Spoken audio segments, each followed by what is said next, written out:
está falando sobre anarcocapitalismo e as leis privadas e principalmente em relação à economia. No caso, a praxeologia não faz sentido porque ela é basicamente uma definição, um conceito, algo assim puramente metafísico, porque economicamente não faz nenhum sentido. Para não se basear em métodos econométricos, no caso, que tanto que não é levado muito, não é levado muito a sério dentro da ciência econômica. E justamente a minha pergunta seria se como seria possível uma sociedade libertária em que os próprios argumentos, os próprios modelos econômicos não fazem sentido. Eu não tenho afinidade com a economia, como eu te falei, eu não tenho condições de analisar a escola austríaca e nem mesmo a praxeologia, que na verdade a praxeologia é da filosofia, né? Não é da filosofia, não é da economia. Na verdade eu teria que estudar, cara, com mais profundidade. Faz tempo que eu não leio sobre esse assunto da praxeologia. Pelo que eu entendo, a praxeologia é uma filosofia sobre a ação humana, né? Ela diz que o ser humano sempre busca o seu bem-estar e ela diz que, no caso... Nossa, cara, eu realmente não me recordo. Eu tô enferrujado desse assunto. Eu teria que ler isso aí de novo, cara. Entendo. Você lembra da definição aí? Você trouxe esse assunto, eu acredito que você saiba desenvolver. Sim, sim. A questão da praxeologia é mais porque ela é uma... como se fosse meio que uma...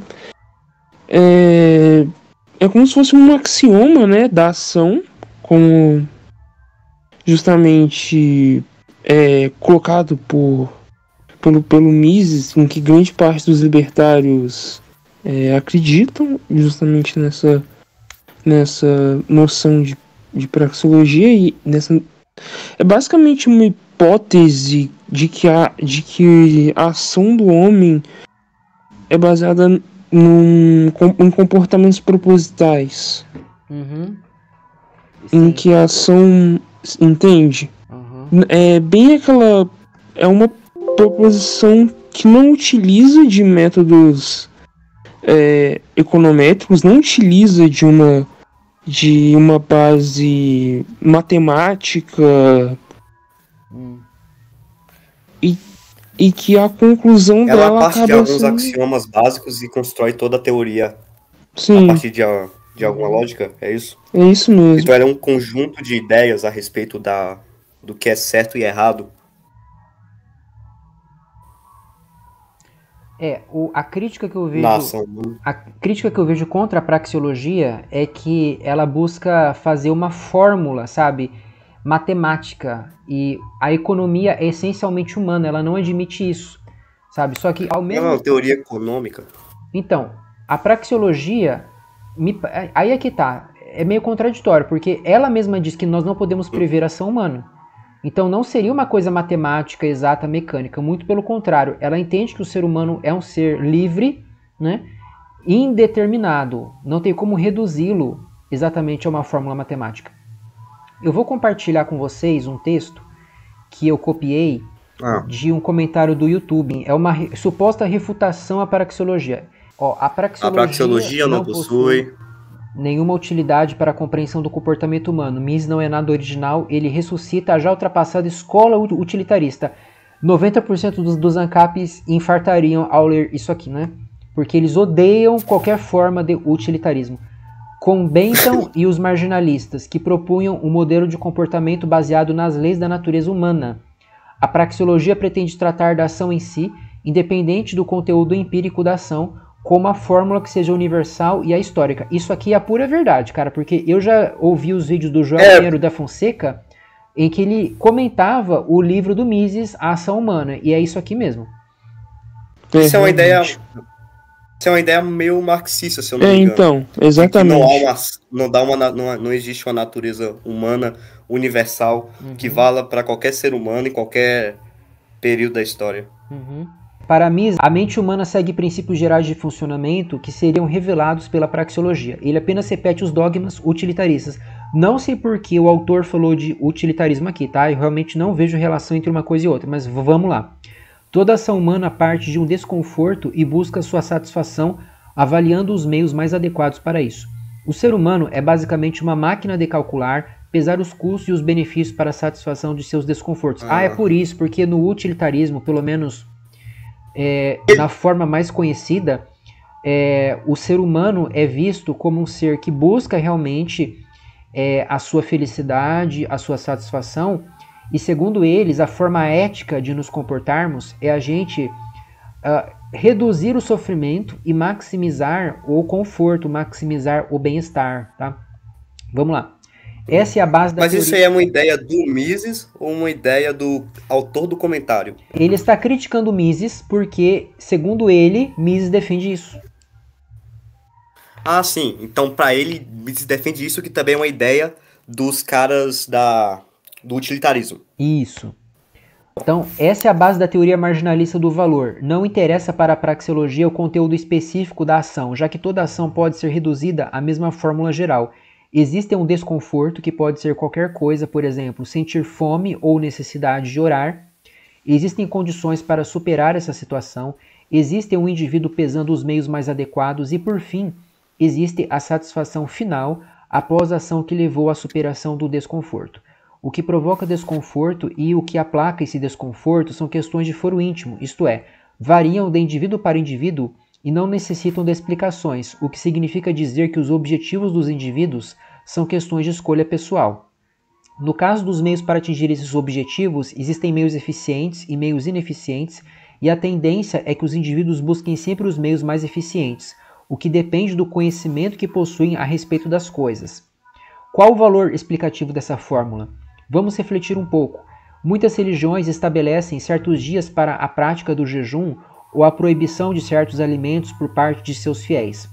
Utilizemos a fórmula utilitarista para o comportamento de um fiel. A explicação para sua atitude é que ele sente um desconforto na forma de um compromisso com a sua fé. Raciocina os meios mais adequados para exercer esse compromisso e pratica o jejum, sentindo a satisfação final de ter vencido um desconforto. Isso realmente explica o comportamento da pessoa? Qualquer comportamento, até o mais aberrante, pode ser reduzido a essa fórmula, e isso não ajuda em nada a compreender a diversidade de comportamentos e os critérios de escolha. A praxeologia relega isso ao nível individual, dizendo simplesmente que esse comportamento é uma escolha pessoal, ou seja, ela foge da questão de explicar de fato o comportamento, limitando-se a reduzi-lo a fórmulas gerais que não aumentam em nada o conhecimento sobre aquele comportamento. Mises tenta defender essa perspectiva individualista contra os críticos, de uma maneira patética. A sociedade é composta de indivíduos, ela depende da ação dos indivíduos e, portanto, é na ação individual que o estudo do comportamento deve se basear. Todas as noções coletivas, como Estado, município, bairro, só existem nos significados que os indivíduos atribuem a entidades sociais que não existem materialmente. É óbvio que ninguém nega que a sociedade tem existência na ação dos indivíduos e que as entidades sociais, como o Estado, nação, etc., são significados atribuídos pelos indivíduos às coisas. O que Mises esquece é que não é qualquer ação individual que dá existência à sociedade, e sim um conjunto de ações coordenadas e relacionadas indissoluvelmente entre si.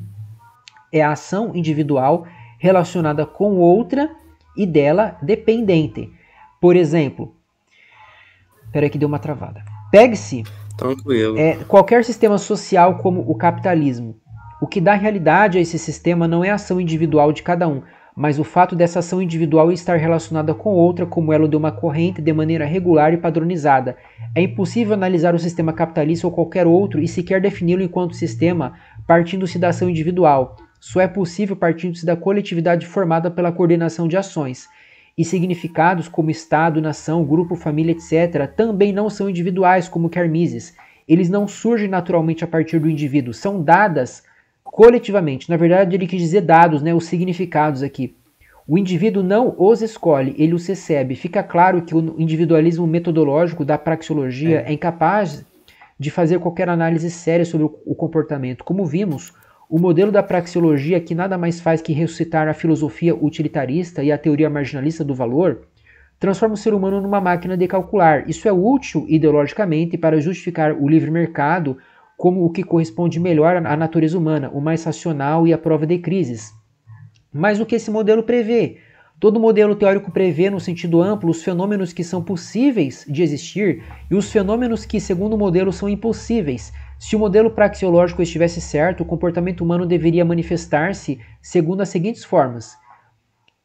Primeiro, a tendência para o comportamento errático. Se a ação humana se baseia em princípios racionais de análise de meios e fins e custo-benefício, então a tendência deveria ser que as pessoas mudassem frequentemente de comportamento, não sustentando regularidades e hábitos por muito tempo, uma vez que as situações estão sempre mudando e elas devem ser capazes de adaptar suas ações buscando a maior eficiência.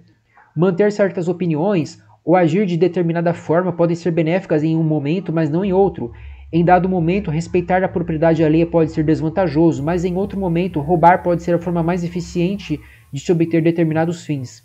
Isso incapacitaria a humanidade e estabeleceria faltou um aqui. Isso incapacitaria a humanidade a estabelecer instituições e sistemas morais minimamente duráveis e coerentes. Ou seja, se o ser humano sempre seguisse essa fórmula, não haveria mudança de comportamento. Assim, mas o que ele está falando é que a mudança ela poderia existir a nível individual, porque assim, por exemplo, ele mesmo está falando aqui, ó, manter certas opiniões ou agir de determinada forma podem ser benéficas em um momento, mas não em outro, entendeu? Então assim, em um momento você tem que respeitar a propriedade alheia porque isso é vantajoso para você. Em outro momento pode ser desvantajoso. Se você tem poder para coagir a coletividade, por exemplo, a entregar os bens dela para você, então, em uma relação de custo-benefício, você pode achar que vale a pena você fazer isso, tá?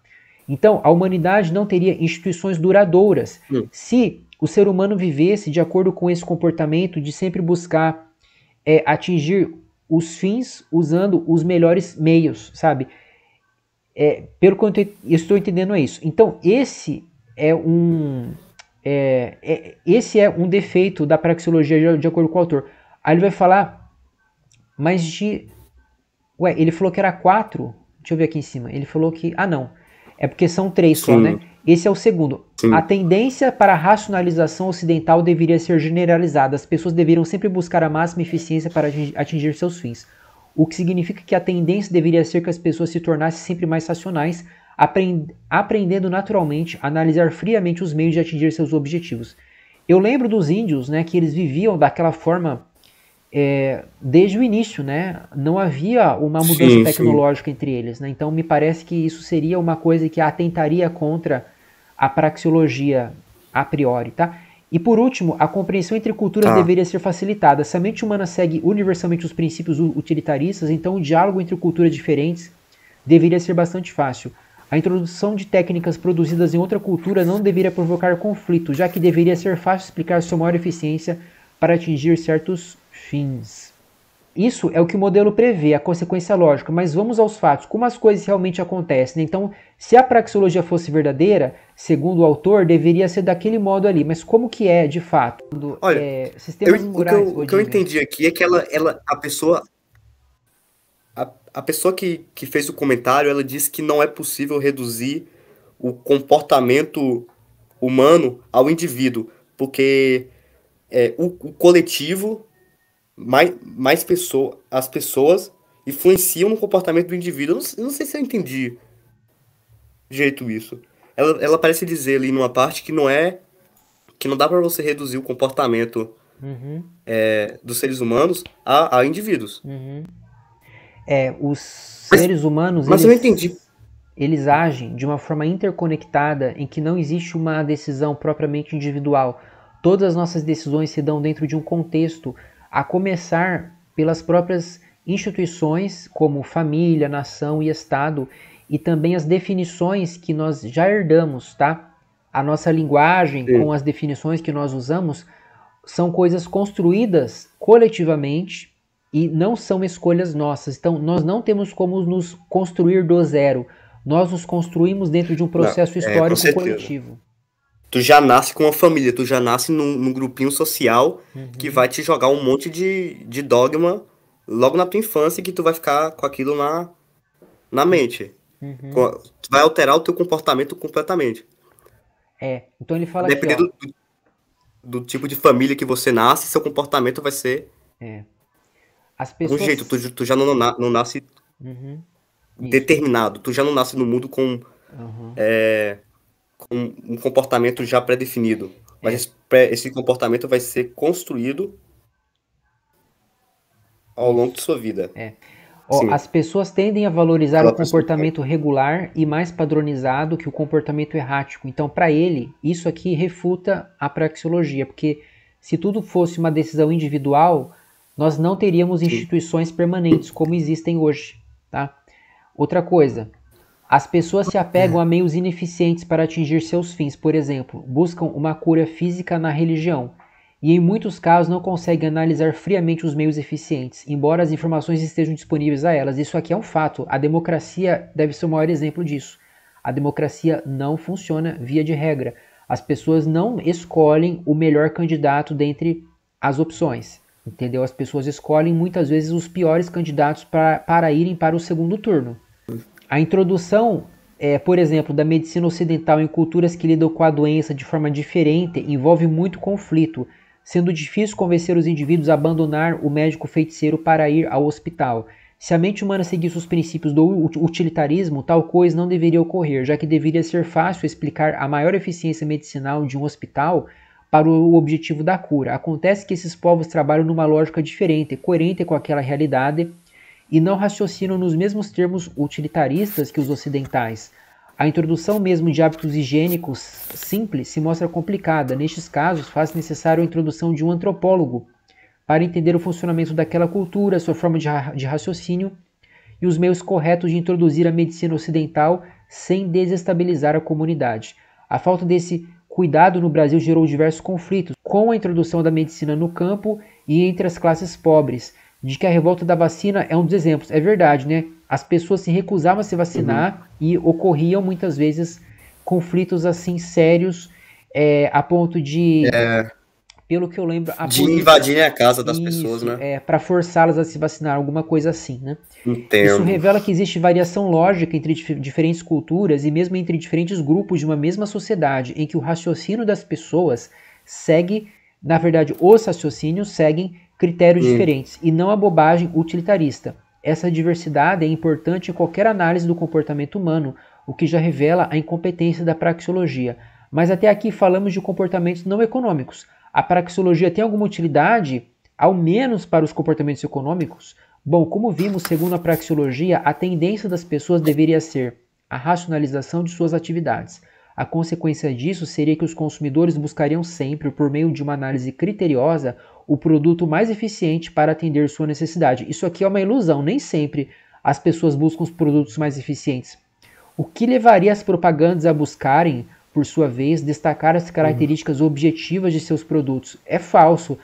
O marketing não se baseia em objetividade, ele se baseia em um encantamento até mesmo sentimental e irracional corriqueiramente para seduzir os consumidores. O convencimento do consumidor, se ele é uma máquina de calcular, deveria ser buscado pela máxima objetividade, explicando os benefícios mais concretos do produto. É falso. Venda de carro é um ótimo exemplo disso, sabe? Venda de casa, venda de qualquer tipo de produto, com um bom vendedor, ele não vai se basear na racionalidade, ele vai usar outras técnicas para isso. Até a própria aparência nos fatos a respeito da casa, mas ele vai tentar construir uma coisa que não é verdade para induzir a pessoa a comprar o produto dele, é isso? Isso.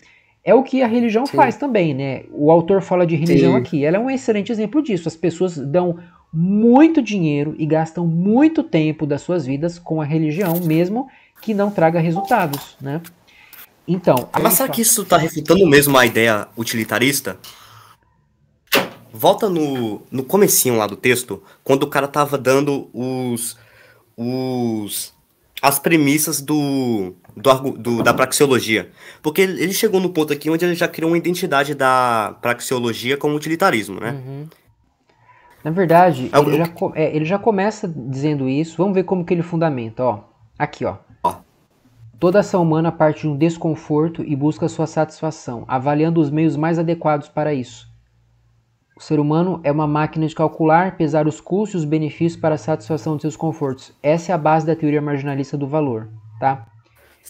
Sim, aí a pessoa que tem a religião dela, que não deixa ela tomar vacina, por exemplo. Tomar vacina é um desconforto pra ela. Não tomar vacina é o conforto pra ela, porque ela vai estar obedecendo a religião que ela segue, a qual ela se sente confortável. Então, eu não entendi o porquê essa ideia da praxeologia O ser humano, faria as pessoas sempre ele... seguirem as melhores decisões. Tá, o ser humano, quando ele tem uma religião, obviamente ele acredita que aquela religião descreve a realidade e a forma de atingir os melhores fins, mesmo que esses fins sejam transcendentais, né? Sejam para além deste mundo. Quando uma pessoa deixa de se vacinar em favor de uma crença religiosa, ela está fazendo exatamente um raciocínio pelo qual ela acredita que a religião dela é verdadeira. Então ela diz assim, ó, tudo o que a minha religião diz deve ser feito. Isso é o conforto dela. A minha religião proíbe que eu me vacine. Logo, eu não posso me vacinar. Tem um raciocínio Porque lógico. se vacinar é o desconforto. Sim. Sim. Mas veja, as premissas dela levam à conclusão. Então, ela está agindo de um modo coerente, entendeu? Sim. Agora a questão é, ela está sendo consistente com a realidade? Essa que... Eu duvido. Então, exatamente. Em primeiro lugar, a religião dela realmente deve ser obedecida? Em segundo lugar, a religião dela realmente proíbe as vacinas, né? Se alguma dessas premissas forem falsas, a conclusão tem que ser rejeitada, porque ou a conclusão é falsa, ou a conclusão é verdadeira, mas não pode ser justificada dentro desse raciocínio. Pode haver algum outro raciocínio que leve a essa conclusão, né? Então, talvez o autor tenha errado nessa crítica, porque o ser humano sempre vai buscar fugir do desconforto buscando a sua satisfação, avaliando os meios mais adequados. A questão são as premissas que ele possui. Exato, né? Exatamente. Perfeito. É isso que eu tava achando esquisito no autor e do comentário. Porque ele meio que depois começou a falar que as pessoas, segundo a praxeologia, deveriam tomar as decisões mais racionais. Por isso que ou eu entendi errado, ou eu interpretei errado o que ele estava escrevendo no comentário. Não, é isso mesmo. Ele está criticando o Mises porque, segundo ele, o Mises diz que o ser humano sempre vai buscar a sua vantagem, analisando os melhores fins para isso. Só que, segundo o autor, o ser humano não age racionalmente sempre. E muitas vezes ele se deixa contaminar por crenças falsas que levam ele a uma situação de prejuízo próprio, entendeu? Exato. No meu livro, eu inclusive chego a falar sobre isso, que, por exemplo, os índios, né, que sacrificam crianças, eles fazem isso dentro de um raciocínio lógico. Eles acreditam que existem divindades que exigem que eles façam isso, ou que aquela criança pode trazer um azar para a tribo, sabe? Sempre tem uma razão. Ele não faz aquilo por fazer apenas. Tem umas premissas na mente dele. Exato. Que vão guiar o comportamento dele. Então, hoje mesmo eu estava vendo uma manchete, né, em um site falando assim que os astecas arrancavam o coração das pessoas ainda batendo, né? Então eles ofereciam para o sol o coração da pessoa. Ora, mas se o sol realmente fosse o que eles achavam que era, né?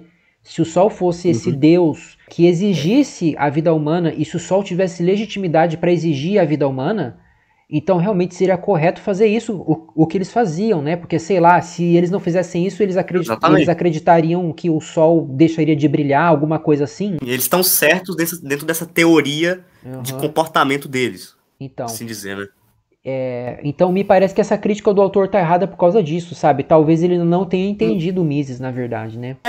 Vamos só terminar de ver o que ele fala no final aqui, porque ele diz, no campo econômico, né, a praxeologia, segundo a praxeologia, a tendência deveria ser a racionalização das atividades humanas. a consequência seria que os consumidores buscariam... eu já li isso aqui, né? Sim. A economia não se baseia realmente em uma racionalidade fria, muito pelo contrário. O mercado se movimenta por fatores muitas vezes emocionais, né? Não racionais. E aí ele Isso é fala... uma coisa que o Marx chama de fetichismo da mercadoria? Ou é viagem minha aqui? Em certo ponto, sim, tá? O fetichismo da mercadoria tem a ver com você iludir o consumidor com respeito ao que realmente é o produto que ele está consumindo. Eu vi uma palestra do Alisson Augusto sobre isso que ele fez para um canal que fala sobre veganismo, e ele foi tão cirúrgico ali que quem assiste o vídeo dele vai achar que ele é marxista, porque ele não criticou Marx em momento nenhum. Ele usou Marx para mostrar como que o mercado faz hoje com os consumidores, que tem repulsa ao que se dá na pecuária e mesmo na pesca, mas ainda assim as pessoas compram todos os dias e consomem esses produtos exatamente por causa do fetichismo da mercadoria. Elas recebem aquele produto embalado, pronto ali, e veem aquilo como um alimento, tanto quanto uma maçã, tanto quanto uma verdura. Mas o mercado distancia as pessoas do processo produtivo e elas não percebem aquilo como um fruto de uma exploração de um ser que possui subjetividade, que possui consciência, que possui sensibilidade, sabe? Mas aí que tá, a maioria das pessoas não acreditam que animais possuam essa subjetividade, pelo menos não idêntica ao dos seres humanos, e por isso eles são inferiores e por isso elas comem os animais. Por isso que elas não acham que comer animais é uma atitude errada. Então, isso aí é o maior exemplo de alienação, né? Porque inclusive no dia 7 agora, fez 10 anos que os maiores cientistas do mundo se reuniram e assinaram a Declaração de Cambridge, dizendo que os animais não humanos, não todos, né? Mas todos os vertebrados, todas as aves, todos os mamíferos, os polvos... Tem sistema nervoso. Eles têm não só o sistema nervoso, como todo o aparato neuroquímico enfim, todo o sistema físico que é necessário para que haja a consciência, sabe? E os animais, eles também têm comportamentos intencionais, segundo eles, né? Então, assim, é uma questão realmente de você pesquisar, né? De você saber que os animais, eles têm uma experiência de dentro para fora, eles são indivíduos, né? Eles são sujeitos. Essa declaração não fala de peixes, ela fala de polvos, né? Só que existem pesquisas científicas falando que os peixes são sencientes também. O que é ser senciente, Rafa? Desculpa estar distanciando aí do tema principal, que é o comentário aí do cara, mas... Ciência é a capacidade de um ser ter consciência e sensibilidade. Ah, sim, eu entendi. Tá? Então, só para concluir, ele está falando aqui o que se observa é uma tendência das propagandas em buscar formas menos objetivas de associação do produto e mais afetivas. Realmente é o que a pecuária faz, né? Ela apresenta a carne que veio, né, de um processo que os próprios pecuaristas reconhecem, cara, nos vídeos no YouTube. Eles falam, isso é horrível, eu não gosto, eu me sinto mal. Eles declaram isso quando eles acham que os veganos não estão ouvindo, né? Só que, como que eles apresentam isso para o consumidor? Eles embalam aquele negócio, fazem toda uma propaganda de uma coisa bonita, de uma coisa alegre, né?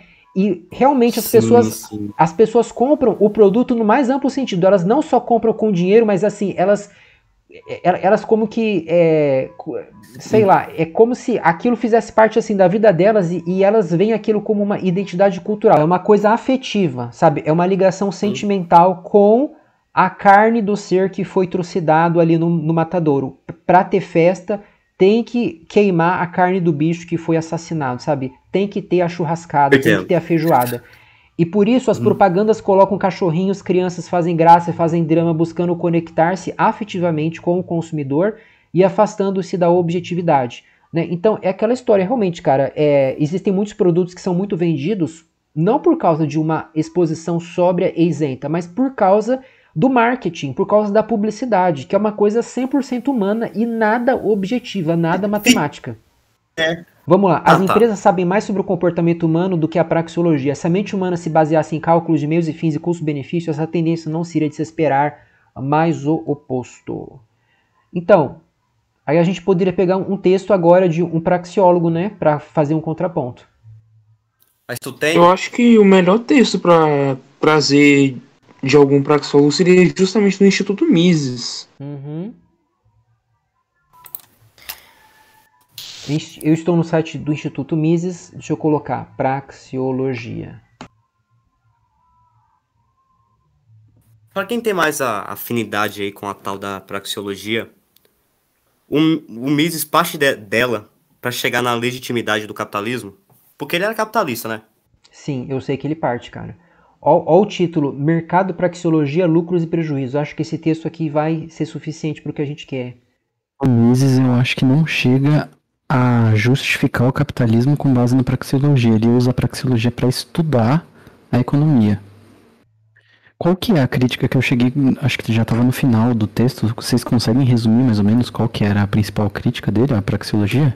É que, segundo ele, a praxeologia nada é além de uma combinação de utilitarismo com teoria marginal do valor, sendo que se a praxeologia fosse correta, o ser humano sempre buscaria os melhores fins, sabe? Ele sempre buscaria agir de uma forma racional e não haveria de fato instituições permanentes na sociedade, porque para ter instituições permanentes você não pode ter uma sociedade que se move com base em decisões individuais, as quais sempre são,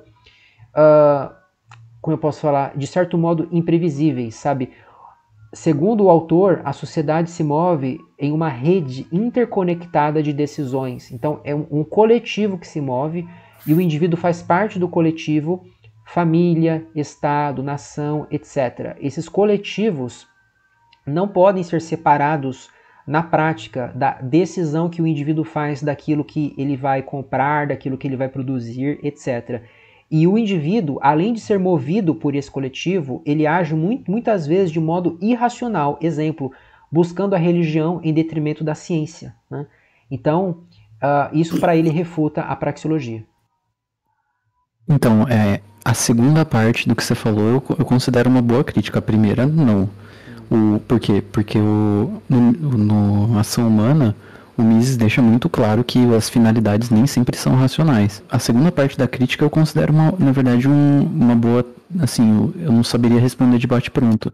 Porque realmente a praxeologia, por se fundar num individualismo metodológico, ela é meio cega para como a coletividade acaba influenciando nas finalidades do indivíduo. Tipo, ele toma a hierarquia de valores e finalidades do indivíduo como dada na teoria. E a partir daí é desenvolvido como que os indivíduos usam os meios para alcançar esses fins. Só que, realmente, grande parte desses fins são determinados coletivamente. Tipo, você não vai... O que você gosta ou deixa de gostar é fortemente influenciado por influências culturais, sociais, familiares, etc. Então isso... Mas acho que não seria tanto uma crítica, porque isso não é o objeto de estudo. É tipo como você tentar criticar a física para não explicar a biologia. Eu acho um pouco forçado, assim, tipo, simplesmente não faz parte do escopo dessa ciência estudar esse tipo de coisa. Mas, de fato, é uma coisa que não é muito explicada pela praxeologia. Uhum. Eu vou trocar de janela porque eu achei um texto aqui que é o extremo oposto de tudo que nós lemos, gente. Existe uma diferença bem grande entre pragmática e praxeologia. Praxeologia é o estudo da ação humana. Pragmática é todo um fundamento... Na verdade, a pragmática tem reflexos em tudo quanto é área do conhecimento. Porque ela se pretende a ser como se fosse uma teoria... Não é uma teoria de tudo que fala, mas ela se propõe a ser um fundamento quase metafísico. Comportamento humano ou... Não, a pragmática, ela é Puta, é até difícil de classificar exatamente onde está isso. Mas eu posso colocar que é uma corrente de pensamento, né, os pragmatistas, que tentam colocar Por exemplo, a lógica, subordinar a lógica como é que eu posso explicar isso de pensar? Não, é como se você tivesse... eu acho que eu não vou conseguir explicar direito, deixa quieto. Mas você leu a Ação Humana? Tranquilo. Não inteiro. Eu comecei a ler, mas ainda não terminei. Ah, tá. Eu ouvi algumas explicações do Joel Pinheiro da Fonseca que leu, né? Aí tem alguns vídeos dele, bem longos, que ele vai explicando ponto por ponto. Vocês estão vendo a tela que eu estou compartilhando? Pra ser bem honesto, eu não gosto muito do jeito como o Mises escreve, não. Eu achei a Ação Humana parece um compilado de um monte de retalhos de coisas levemente conectadas, sabe? Pra mim não tá conectando muito, não. Tá. Não, aqui tá escrito que a transmissão tá pausada. Tá pausado? Que pena. Então eu vou... Não, eu entendi, ó. Tá escrito aqui, ó. AFA Caminhos do Pensamento minimizou o app. Assim, agora foi. Costuma-se falar em um sentido metafórico das forças automáticas e anônimas que influenciam o mecanismo do mercado. Ao empregar tais metáforas, as pessoas estão propensas a desconsiderar o fato de que os únicos fatores que dirigem o mercado e influenciam a formação de preços são as ações intencionais dos homens.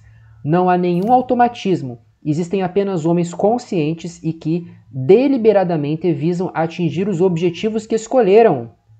O mercado é um corpo social, é o corpo social por excelência. Todos agem por conta própria, mas as ações de cada um procuram satisfazer tanto as suas próprias necessidades como também as necessidades de outras pessoas. Ao agir, todos servem seus concidadãos. Por outro lado, todos são por eles servidos. Cada um é, ao mesmo tempo, um meio e um fim último em si mesmo e um meio para que outras pessoas possam atingir seus próprios fins. Todos os homens são livres. Ninguém tem de se submeter a um déspota. O indivíduo, por vontade própria, se integra num sistema de cooperação.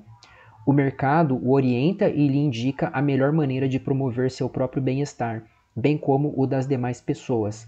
O mercado comanda tudo. Por si só, coloca em ordem todo o sistema social, dando-lhe sentido e significado.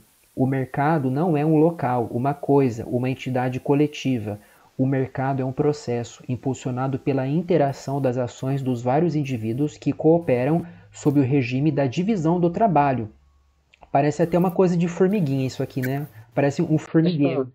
A reiteração de atos individuais de troca vai dando origem, olha aí, é totalmente diferente daquilo que nós lemos. A reiteração de atos individuais de troca vai dando origem ao mercado à medida que a divisão de trabalho evolui numa sociedade baseada na propriedade privada. Tais trocas só podem ser efetuadas se cada uma das partes atribuir maior valor ao que recebe do que ao que renuncia.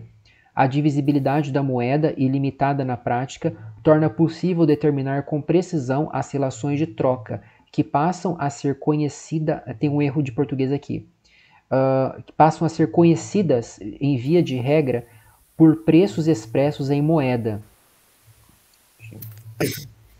O mercado é um processo coerente e indivisível. Pode continuar. É um entrelaçamento indissolúvel de ações e reações, de avanços e recuos.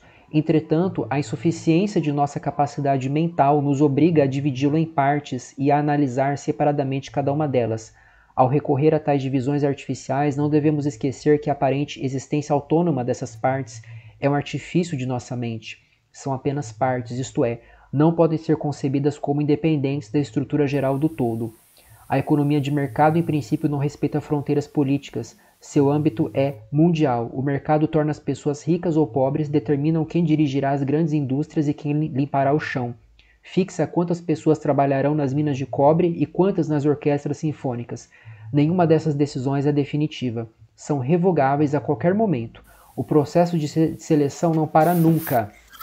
Atribuir a cada um o seu lugar próprio na sociedade é tarefa dos consumidores, os quais, ao comprarem ou absterem-se de comprar, estão determinando a posição social de cada indivíduo. Gente, que assustador. Cada vez que você compra ou deixa de comprar, você está decidindo o lugar do faxineiro, do patrão, de todas as pessoas. Que coisa!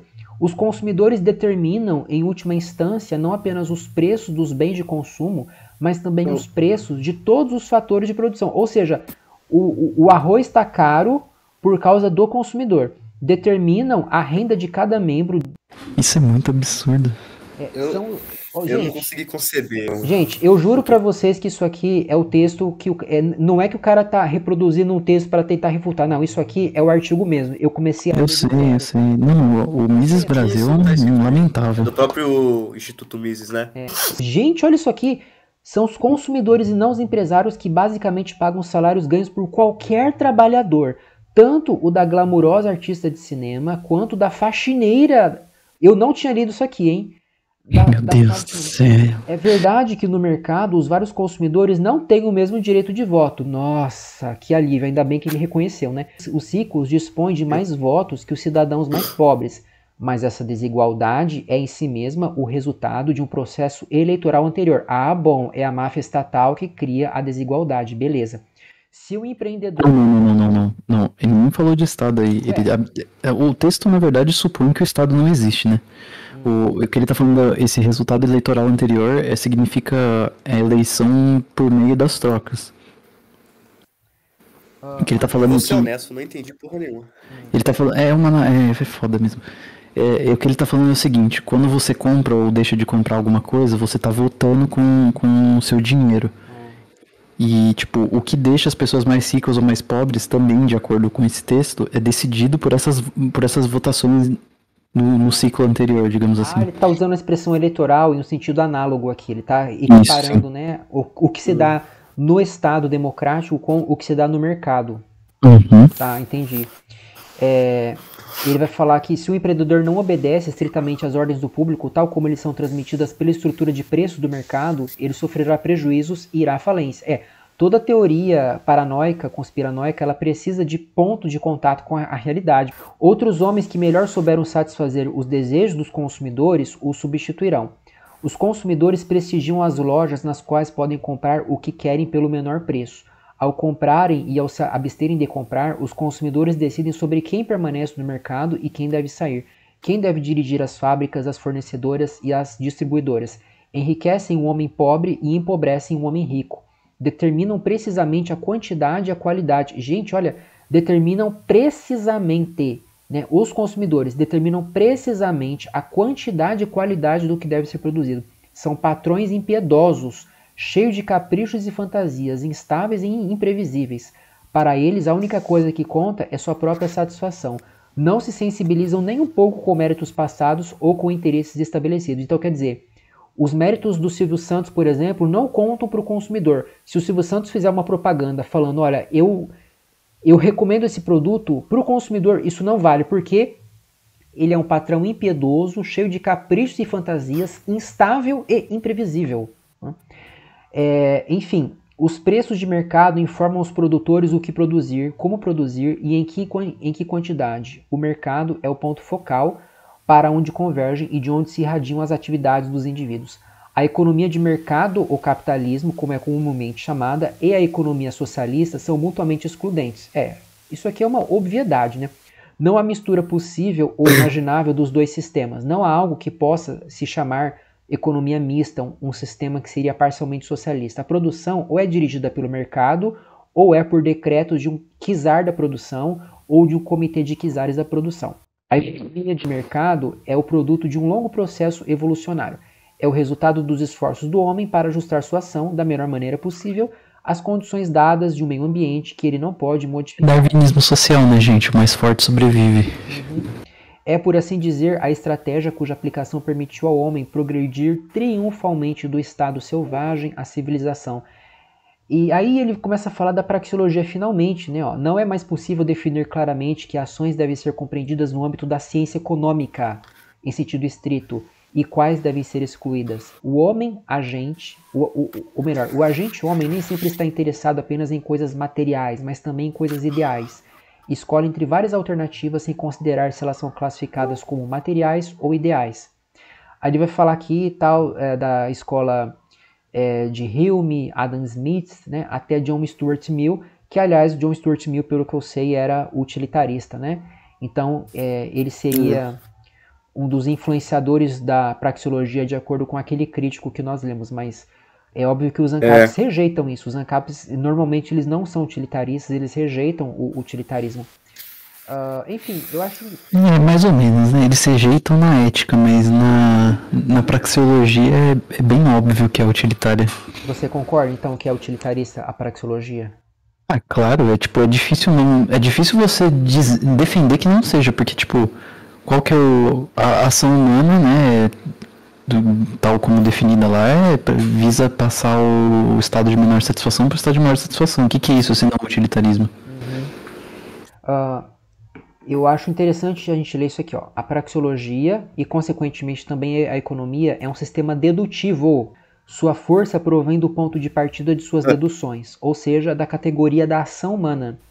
Nenhum teorema econômico que não esteja consistentemente ligado a esta origem por uma irrefutável sequência lógica pode ser considerado como válido. Qualquer afirmativa proclamada sem esta ligação é arbitrária e insustentável.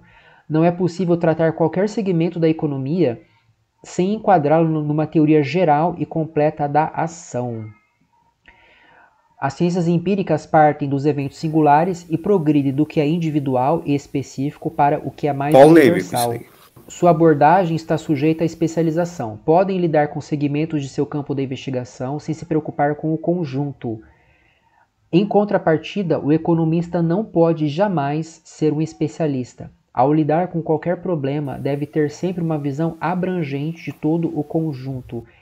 É curioso isso aqui, porque a economia ela é movida por decisões individuais, segundo o autor. É o consumidor que determina precisamente o preço, a quantidade, qualidade dos produtos e até mesmo o salário de todas as pessoas envolvidas nesse processo. Mas ele diz que o economista não pode ser especialista, porque a economia é uma coisa dedutiva, é uma coisa racional no mais amplo sentido, e que ao lidar com qualquer problema, o economista deve ter sempre uma visão abrangente de todo o conjunto. Mas como que ele vai ter uma visão abrangente se o indivíduo é esse patrão impiedoso, instável, caprichoso, imprevisível? Pois é, né? E ele vai falar, em relação às leis da natureza, temos consciência da inexorabilidade inexorabilidade dos eventos físicos e biológicos, e de que o homem agente tem de se submeter a essas singularidades se quiser ser bem-sucedido. Em relação às leis da ação humana, devemos ter consciência de que também existe essa mesma inexorabilidade dos fenômenos no campo da ação humana e que, portanto, o homem agente terá de reconhecer a existência dessas singularidades se quiser ser bem-sucedido. Tá, então, o homem é imprevisível, né? Só que existem fenômenos físicos e biológicos que são regulares, né? Então, o homem ele precisa agir reconhecendo isso, que ele vive em um ambiente dado que não pode ser mudado. Então, ele fala da física, papapá. Aqui, ó, na praxeologia sabemos que os homens têm o propósito de provocar mudanças. É com base nesse conhecimento que se efetua o estudo da praxeologia, diferenciando-a das ciências naturais. Conhecemos as forças que provocam as mudanças e este conhecimento a priorístico nos permite compreender os processos praxeológicos. O físico não sabe o que é a eletricidade, conhece apenas os fenômenos atribuídos ao que chamamos de eletricidade. Berkeley. Já o economista sabe o que impulsiona o processo de mercado. Graças a esse conhecimento é que ele pode distinguir os fenômenos de mercado de outros e descrever o processo de mercado. Olha que coisa curiosa, né? Ele diz que a economia ela nos dá o objeto precisamente, ou seja, não tem uma coisa em si, né? Assim, não há uma diferença entre coisa em si e coisa para nós, sabe? A economia realmente ela nos mostra a realidade tal como ela é, enquanto a física não.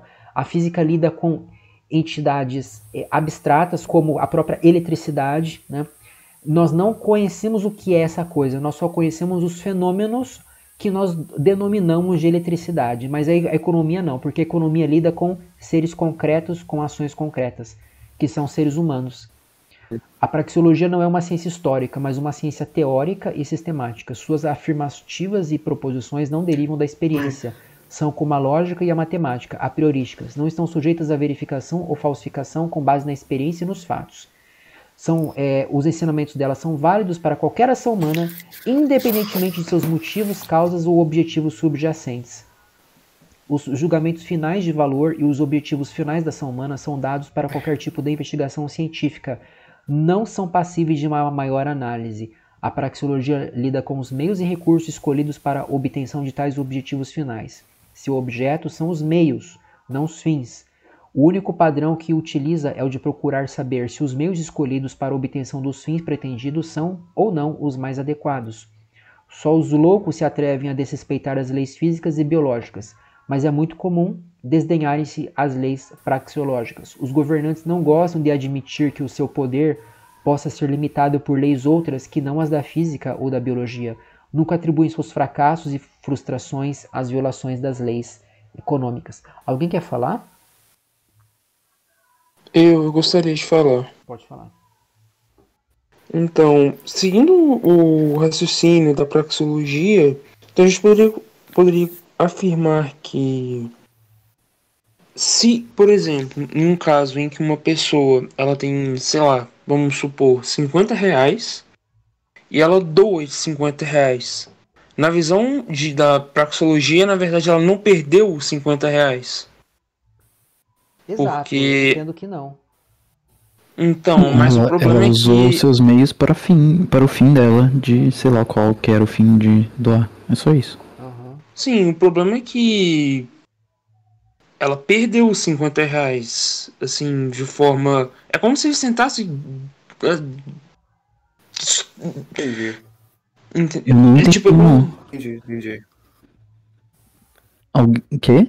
Quem falou que entendeu? Ele Quem? meio que disse que objetivamente a pessoa perdeu os 50 reais.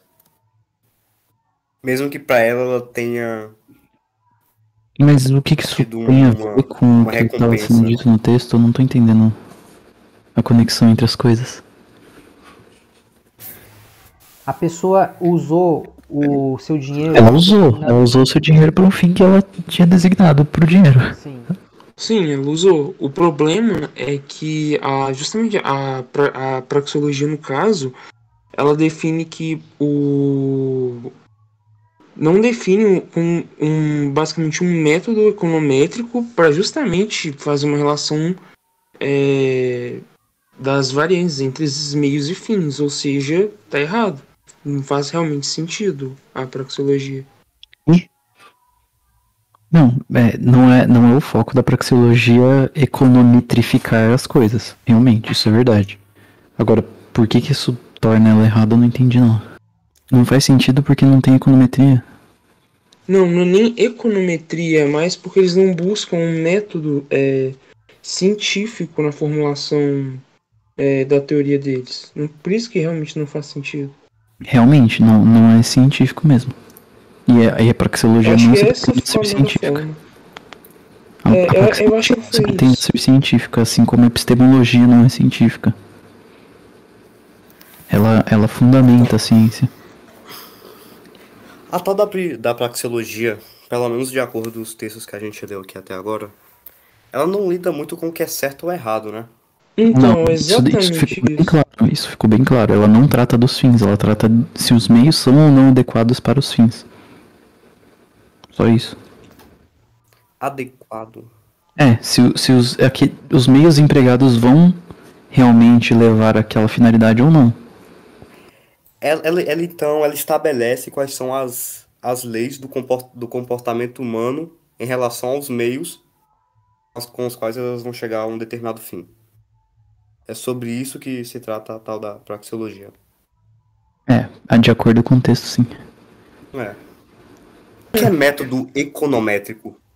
Eu não entendo o que designa método. Método econométrico normalmente é uma forma de modelar normalmente está associado com macroeconomia, embora também possa estar associado com microeconomia.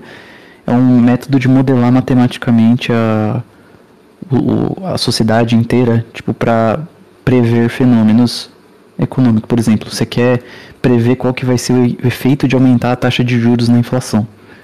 E aí você usa um modelo econométrico para isso. Tipo, você tenta simular as ações individuais das pessoas ou as decisões de investidores, por exemplo, ou decisões de ou o que acontece em determinado mercado e tal, Sim. para prever o que aconteceria com a inflação se você mexesse na taxa de juros.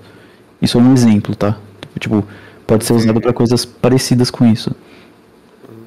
É muito usado por empresas, inclusive, para tentar prever o mercado, para ver o que vai vender mais, coisas do tipo. O marxista, ele não concorda, se eu não tiver criando um espantalho aqui, né? É dos canais marxistas que eu gosto de assistir. Parece que eles não concordam que haja um comportamento humano universal. Padrão do comportamento humano. Uhum. Parece que para eles, a cada período da história, a cada momento da história, o ser humano ele agia de uma forma completamente diferente, sem um padrão absoluto, sem um padrão universal. Não, tem sim. No marxismo tem uma constante que é a determinação histórica. Que é a determinação material, para ser mais direto. A condição material da sociedade determina toda a organização social no marxismo. Esse é o fato. Eu não vi contradição entre o que o Gustavo falou e o que o Bruno falou. O Gustavo está falando que no marxismo você não tem como parametrizar a ação humana e falar como que o ser humano age, sabe? Em cada época o ser humano vai agir de uma determinada forma. O que não quer dizer que o ser humano vai escolher agir como se ele fosse um ser metafisicamente livre.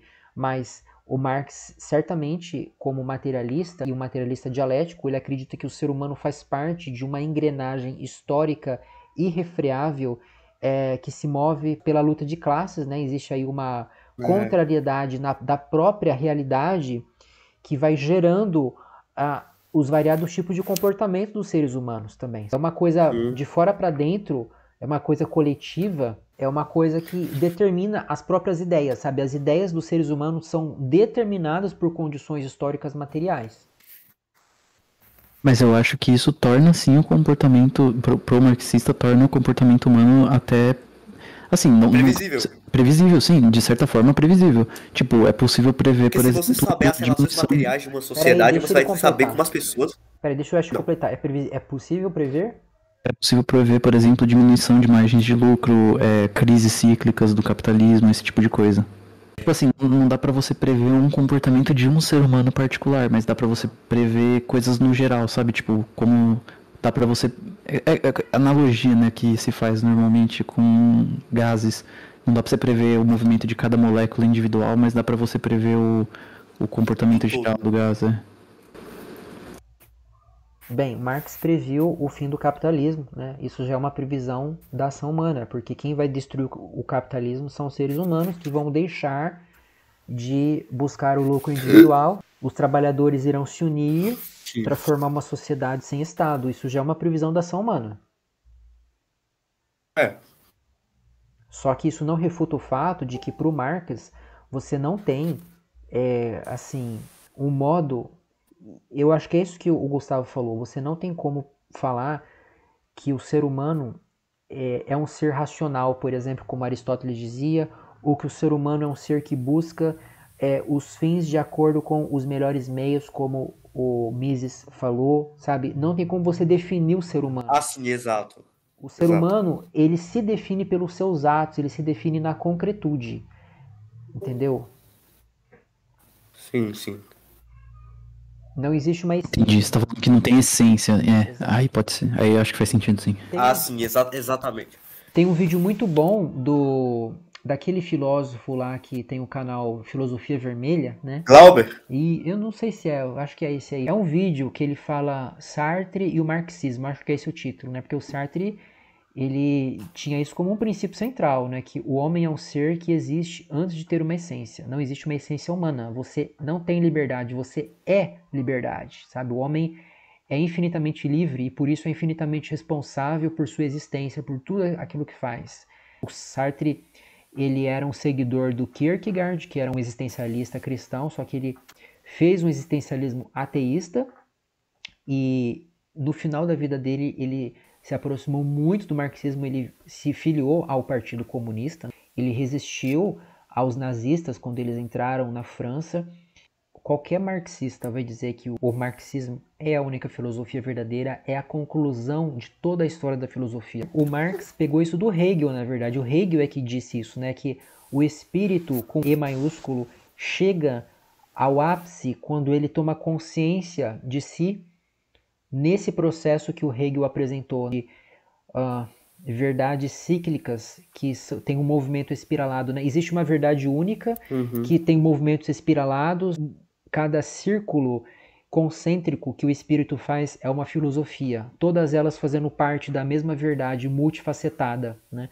E o hegelianismo é o ponto em que o espírito se dá conta disso e ele observa o seu próprio movimento, sabe? E o Marx falou, Hegel fez uma filosofia de cabeça para baixo, porque não é o espírito que determina a realidade concreta, mas é exatamente o oposto. A realidade concreta é que tem esse movimento espiralado e ela é que determina qualquer tipo de ideia. Entendeu? Entendo sim. Existencialismo, marxismo e revolução é o nome do vídeo do Filosofia Vermelha. Esse vídeo trata disso, só que eu não lembro exatamente a frase do Sartre, eu estou procurando aqui. Mas é que filosofia é um termo muito amplo, né? O Marx tem algum trabalho sobre ontologia, por exemplo? Pelo que eu entendo, o Marx, ele simplesmente era um materialista. Ele não trabalhou essas questões, sabe? Propriamente falando de ontologia. O materialismo dele era no campo prático. Sim. Talvez seja melhor denominá-lo de um naturalista. Tanto é que tem um colega nosso aqui, o Emmanuel, que, pelo que consta, pelo que eu li, ele é marxista e idealista ao mesmo tempo. Ele adota a ontologia imaterialista de Berkeley, só que ele não abre mão do marxismo. Eu acho que o Hegel, lá, né, as duas coisas são conciliáveis. Tanto o marxismo, tipo, essa visão de materialismo histórico dialético, né, de fundamentar tudo no material, quanto de fundamentar tudo no ideal, as duas coisas são conciliáveis, eu acho. Porque não há tanto problema, pelo menos dentro do hegelianismo, não há tanto problema em ter dependência cíclica entre as coisas. O que é dependência cíclica? O material depender do ideal, o ideal depender do material. Isso não é um problema. Assim. Na verdade, isso é bem usado até na física mesmo, para explicar equilíbrio dinâmico e coisas do tipo. Acho que é possível fazer isso, né? Bom, se a gente lembrar qual que é a base do materialismo histórico, né, a gente vai conseguir ver com mais clareza como que a gente consegue fazer essa conexão entre o marxismo e o existencialismo, né? O materialismo histórico ele vai falar que o homem, primeiro, para fazer história, ele tem que estar vivo, né? Isso é muito óbvio, né? Para fazer história, o homem tem que estar vivo. E para uma pessoa estar viva, o que ela precisa? Bom, ela precisa comer, né? Se alimentar, ela precisa se vestir, né? Para se proteger contra os extremos do frio e do calor, né? Ela precisa se abrigar, né? Precisa ter uma moradia, né? E etc. Agora, para fazer essas coisas, né? Para comer, para construir roupas, moradias, construir ferramentas, etc., né?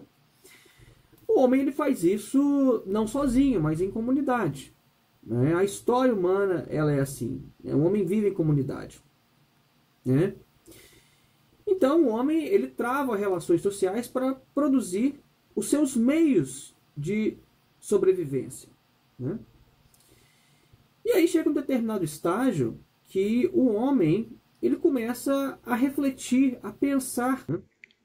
Então veja que o homem, quando ele vai refletir sobre o mundo, ele já está em relações sociais, e essas relações sociais, elas vão se refletir nas representações que ele cria do mundo. Eu acho isso fantástico, porque isso mostra como que o marxismo é uma filosofia muito pé no chão. Ele não vai partir de abstrações, de conceitos abstratos, ele não vai partir, né, de uma ideia de Deus criando o mundo, essas coisas, não. Ele vai partir do solo material concreto, do homem vivo, certo? O homem, ele faz história, para fazer história ele tem que estar vivo, para estar vivo ele tem que comer, ele tem que morar em algum lugar, né? Para ter comida, para ter moradia, ele precisa trabalhar, ele faz isso em comunidade, Então, o trabalho está na base disso tudo.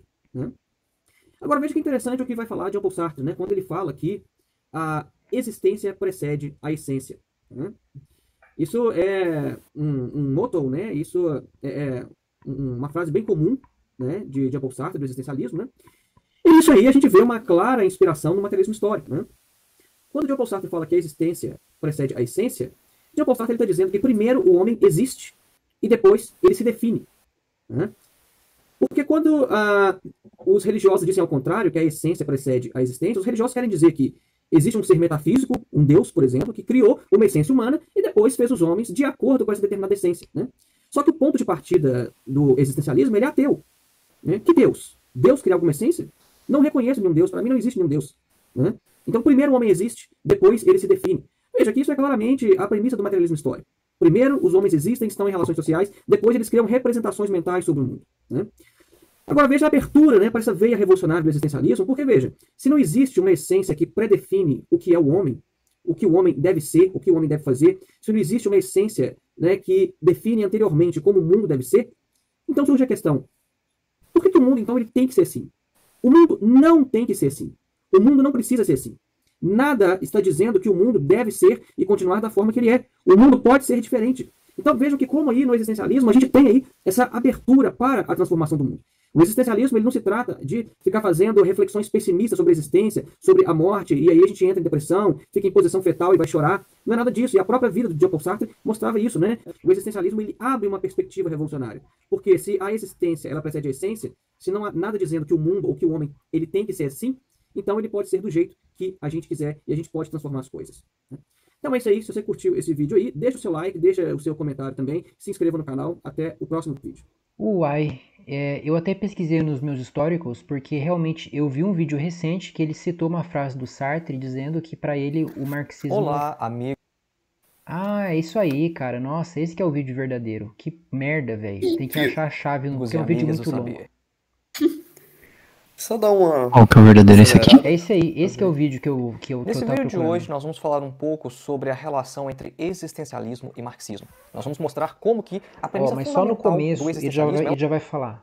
Só no começo, eu acredito que antes da metade ele já vai falar a frase do Sartre que eu tô procurando. se ancora em uma premissa também fundamental no próprio pensamento de Marx. E nós vamos também falar um pouco sobre um texto de 1960, um texto do Jean-Paul Sartre, no qual ele vai falar sobre a sua relação com o marxismo. E é bem interessante porque é um texto que é considerado o fim do existencialismo. Ele já não se coloca mais como existencialista e ele vai falar que o marxismo é a filosofia do nosso tempo. É a frase. Falar que o marxismo é a filosofia do nosso tempo. Ao contrário de muitos filósofos, né, que colocam a sua própria filosofia como a chave do universo, o segredo do universo, o Jean-Paul Sartre, ele humildemente se coloca às margens da filosofia marxista e fala, olha, é o marxismo que vai explicar o nosso tempo. Então, no primeiro momento desse vídeo, nós vamos mostrar qual que é essa relação. O Aquino faz a mesma coisa com Aristóteles, não? Existência preceder a essência. Vamos mostrar como isso se relaciona com Aquino. O Tomás de Aquino. De certa forma, sim. É porque assim, a gente tem que tomar cuidado, porque no Aristóteles, Deus não é um ser pessoal. Deus é uma primeira causa de todas as coisas, mas não é uma coisa com a qual nós nos relacionamos, assim, a qual você pode fazer orações, né, e esperar uma intervenção, e muito menos que vai te dar um paraíso. O Aquino, ele já pega só assim o esqueleto do argumento do Aristóteles para dizer que esse Deus é sim um ser pessoal, é um ser relacional, sabe, com atributos que Aristóteles não admitia para esse Deus, né? E pelo que me consta, o Aristóteles não acreditava que o tempo teve um início, assim, pelo que me parece, sabe? É como se Deus ele fosse uma primeira causa, mas não é que é uma causa que começou Sempre a criar. existisse. Não é que é uma causa que começou a criar, sabe? Mas eu não posso É uma explicar causa agora, que, né? junto com sua criação, sempre existiu. Isso, é por aí. Eu entendo que é por aí. E o Aquino falava que não, tá? Na verdade, para Aristóteles, o Deus do Aristóteles ele é a causa final só. Não é causa eficiente, como pro Aquino. Isso, exatamente. Ele é um motor imóvel que atrai. Ele move por atração ou por amor, né? Que o amor e atração em grego são coisas parecidas. Entendo. É isso. Então, o marxismo é a filosofia do nosso tempo exatamente porque o Sartre era comunista e ele acreditava que realmente o Marx acertou nas suas elucubrações, né? E por óbvio, ele não podia dizer que o marxismo era uma filosofia ultrapassada ou algo assim. A própria filosofia do Sartre, ele colocou dentro do marxismo, sabe? Sim, sim, sim. Dá- Mas dá pra ser marxista sem ser comunista, ou não? Ah, bem, o Marx Acho que dizia, não, hein? Ó, Difícil. o Marx dizia que o capitalismo seria suplantado por uma sociedade comunista. Eu não vejo como você adotar o Marx e rejeitar essa ideia dele. Acho que você consegue defender um tipo de materialismo histórico, dialético, talvez, sem adotar o marxismo e, portanto, sem defender comunismo e tal. Talvez. Não sei se isso é possível, mas me um parece que é possível. mutualista tem as mesmas premissas do marxismo? O que é um mutualista? O mutualista não é um anarquista que defende uma sociedade de cooperação sem mercado, é uma sociedade que as pessoas se É, ajudam, não é? sim, é tipo isso mesmo. Eu conheço bem rasamente também, é tipo um anarco-individualismo, parece pelo menos. Ó, o eudaimonia, ele virou marxista há pouco tempo, né? Marxista socialista. E ele Sim, diz que ele não acredita no fim do Estado, tá? Mas aí é que tá. sim. O Marx dizia que o Estado iria deixar de existir depois que a classe trabalhadora tomasse posse dos meios de produção. E eu não vejo como, então, você ser um marxista sem ser, em algum sentido, anarquista, né? Mas Não, com certeza. Com e certeza. o eudemonia fala que sempre vai existir o Estado, que não tem como haver uma sociedade sem Estado. Então, eu não entendo muito bem como que as coisas se encaixam na cabeça dele. Na E, verdade, eu acho que eu até entendo, viu? E eu acho que faz bastante sentido o que ele tá falando. Porque o Marx, ele se preocupou grande parte da vida dele em estudar a sociedade capitalista. E sim, na sociedade capitalista sempre tem Estado.